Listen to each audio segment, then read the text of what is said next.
Good morning Delhi. सुबह सवेरे की खबरों में बहुत स्वागत है आपका। मैं हूं आपके साथ पूजा खंडूरी और मैं हूं आपके साथ नीतू गौरकिला। बुलेटिन की शुरुआत करते हैं चुनावी खबर के साथ। 5 राज्यों में विधानसभा चुनाव होने थे, जिनमें से 4 राज्यों में विधानसभा चुनाव के लिए वोटिंग हो चुकी है और तेलंगाना में आज सुबह 7 बजे से वोटिंग जारी है। तमाम जो वोटर्स हैं वो अपने मताधिकार का प्रयोग कर रहे हैं और एक भावी जो नेता है उसको चुनने की जद्दोजहद जारी है। वहीं तेलंगाना की अगर बात करें तो तेलंगाना में जो राजनीतिक माहौल है वो बहुत ही गरमाया हुआ है, क्योंकि तमाम जो नेशनल पार्टियां हैं और स्टेट पार्टियां हैं उनकी जो शाख है वो दांव पर लगी हुई है। तो ऐसे में देखना ये है कि तेलंगाना में इस बार किसकी सरकार बनती है। वहीं तेलंगाना में कई सारे मुद्दों को लेकर सरकारें आपस में भिड़ी हैं, चाहे वो राज्य सरकार हो या विपक्ष हो या फिर केंद्र सरकार हो। तमाम जो सरकारें हैं वो यहाँ पर अलग अलग मुद्दों को लेकर एक दूसरे पर सवाल उठाती आई हैं। 3 दिसंबर को तेलंगाना में भी तेलंगाना का जो भाग्य है उसका फैसला होगा कि कौन आखिर तेलंगाना की जो कुर्सी है उस पर काबिज होगा।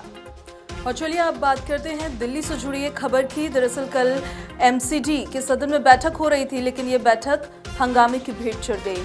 हुआ ये कि कांग्रेस की महिला पार्षद अपने वार्ड के मुद्दों को उठा रही थी, बता रही थी कि क्या क्या काम वहां पर नहीं हुए हैं। लेकिन ऐसे में अब कांग्रेस का आरोप ये है, स्पेशली सभी पार्षदों का, कि आम आदमी पार्टी की तरफ से एक पार्षद ने डबल मीनिंग बात की, अभद्र टिप्पणी उन पर की।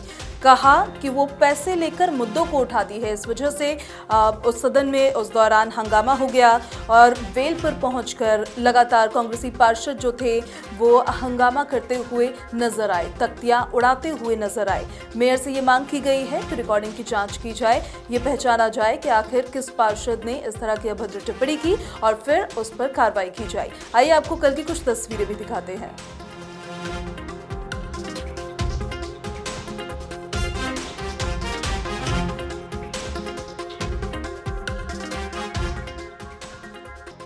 चलिए खबरों में आगे बढ़ते हैं, बात करते हैं उत्तराखंड की। उत्तराखंड के उत्तरकाशी के सिलक्यारा टनल में कई दिनों तक मजदूर टनल के अंदर फंसे रहे। रेस्क्यू ऑपरेशन यहां पर चला और उसके बाद 17वें दिन तमाम मजदूरों को सकुशल बाहर निकाला गया। इसके बाद सभी मजदूरों को ऋषिकेश एम्स में भर्ती कराया गया, जहां पर उन्हें 48 घंटे के ऑब्जर्वेशन में रखा गया। और डॉक्टरों का ये कहना है कि सभी जो 41 मजदूर टनल से बाहर निकले थे वो सभी स्वस्थ हैं, उन्हें किसी तरीके की कोई दिक्कत नहीं है। इसके बाद प्रदेश के मुख्यमंत्री पुष्कर सिंह धामी ने सीएम आवास पर एगास कार्यक्रम रखा, जिसमें तमाम मजदूरों को बुलाया गया और उनके परिजनों को बुलाया गया। चलिए देखिए जरा आप भी इस कार्यक्रम की थोड़ी झलकियां।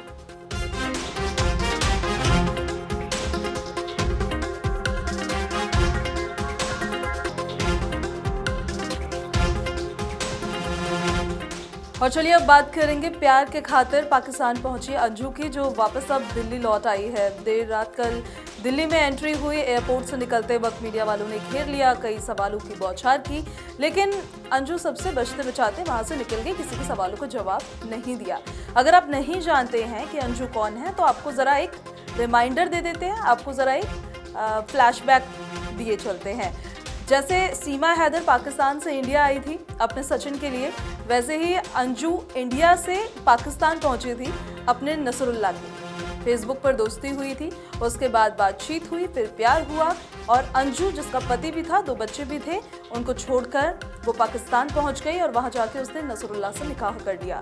लेकिन अब अंजू वापस लौट आई है, पर वापस क्यों लौटी है, इसके पीछे का क्या कारण है, इसका खुलासा अभी तक नहीं हुआ है, लेकिन इस पर हमारी भी नजर बनी हुई है।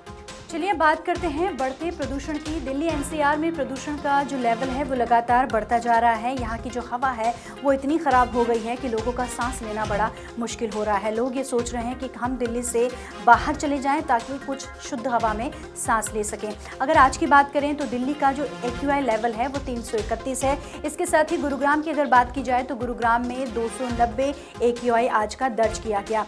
तो इससे अंदाज़ा लगाया जा सकता है कि प्रदूषण का लेवल किस तरह से बढ़ रहा है।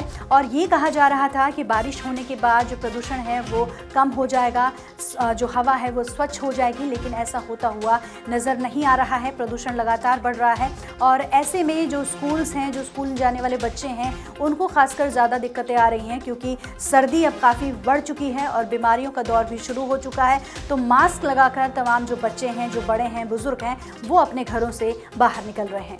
और चलिए प्रदूषण से जुड़ी ही एक और बेहतर खबर आपको बता देते हैं। दिल्ली सरकार की कैब एग्रीगेटर स्कीम को अब एलजी की मंजूरी मिल चुकी है और अधिसूचना इसकी जारी हो चुकी है। यानी कि 2030 तक अब जितने भी कैब एग्रीगेटर्स हैं उनको अपने बेड़े में इलेक्ट्रिक वाहनों को लाना होगा। दिल्ली में देखिए बाइक भी अब टैक्सी नियमों के तहत ही फिर से चल सकेंगी। लोगों को ये सुविधा इलेक्ट्रिक बाइक के रूप में मिलेगी। बुधवार दिल्ली कैब एग्रीगेटर और डिलीवरी सेवा प्रदाता योजना की अधिसूचना जारी की गई है। योजना के तहत कैब एग्रीगेटर कंपनियों को अपने चालकों को ट्रेनिंग देना जरूरी होगा। यात्रियों से कम रेटिंग मिलने और चालकों के खिलाफ बार-बार शिकायतें मिलने पर कंपनियों को कार्रवाई भी करनी होगी। परिवहन मंत्री कैलाश गहलोत ने बताया है कि जितने भी एग्रीगेटर्स होंगे, चाहे वो पैसेंजर ट्रांसपोर्ट, डिलीवरी या फिर ई-कॉमर्स सर्विस से जुड़े हैं, सभी को अपने वाहनों के बेड़े को वर्ष 2030 तक पूरी तरह से इलेक्ट्रिक करना होगा। इस योजना को उपराज्यपाल वीके सक्सेना ने 24 नवंबर को मंजूरी दी थी। तो ये थी सुबह सवेरे की कुछ खास खबरें जिन पर हमारी नजर बनी रहेगी। ऐसी खबरों से जुड़े रहने के लिए आप देखते रहिए नवोदय टाइम्स। नमस्कार।